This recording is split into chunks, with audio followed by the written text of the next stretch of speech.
નમસ્કાર, હું છું પ્રિયા અને તમે જોઈ રહ્યા છો જનતા કી જાણકારી ન્યૂઝ।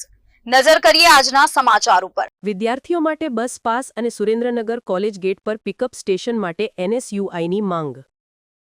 સુરેન્દ્રનગર આજે સુરેન્દ્રનગર જિલ્લા NSUI national students union of India દ્વારા સુરેન્દ્રનગર મહાનગરપાલિકાના કમિશનર શ્રીને એક આવેદનપત્ર સુપ્રત કરવામાં આવ્યું હતું, જેમાં વિદ્યાર્થીઓના હિતમાં બે મુખ્ય માંગણીઓ રજૂ કરવામાં આવી છે।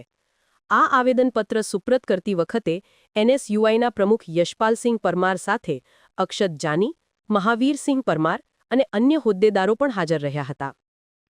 આવેદનપત્રમાં જણાવાયું છે કે સુરેન્દ્રનગર શહેર શિક્ષણનું મુખ્ય કેન્દ્ર છે, જ્યાં મોટી સંખ્યામાં વિદ્યાર્થીઓ અભ્યાસ અર્થે આવે છે। મહાનગરપાલિકા દ્વારા શરૂ કરાયેલી સિટી બસ સેવા એક આવકારદાયક પહેલ છે, પરંતુ હાલમાં વિદ્યાર્થીઓ માટે કોઈ ખાસ બસ પાસની સુવિધા ઉપલબ્ધ નથી।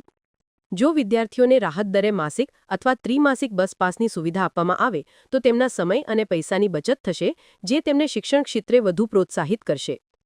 આ ઉપરાંત આ બસો શહેરની કોલેજો અને યુનિવર્સિટીના મુખ્ય પ્રવેશદ્વાર પર ઊભી રહેતી નથી।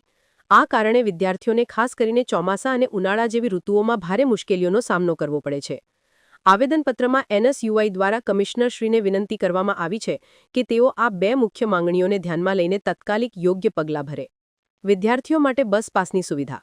વિદ્યાર્થીઓ માટે ખાસ રાહત દરે માસિક અને ત્રિમાસિક બસ પાસની સુવિધા તાત્કાલિક ધોરણે શરૂ કરવામાં આવે। સિટી બસ સેવાને કોલેજ ગેટ પર રોકવામાં આવે। શહેરની તમામ મુખ્ય કોલેજો અને યુનિવર્સિટીના મુખ્ય ગેટ પર સિટી બસો ઊભી રહે તેની વ્યવસ્થા કરવામાં આવે। NSUIએ આશા વ્યક્ત કરી છે કે મહાનગરપાલિકા વિદ્યાર્થીઓના હિતમાં આ માંગણીઓ પર સત્વરે ધ્યાન આપીને યોગ્ય નિર્ણય લેશે। સુરેન્દ્રનગર રિપોર્ટર મહેશભાઈ ઉતેરિયા।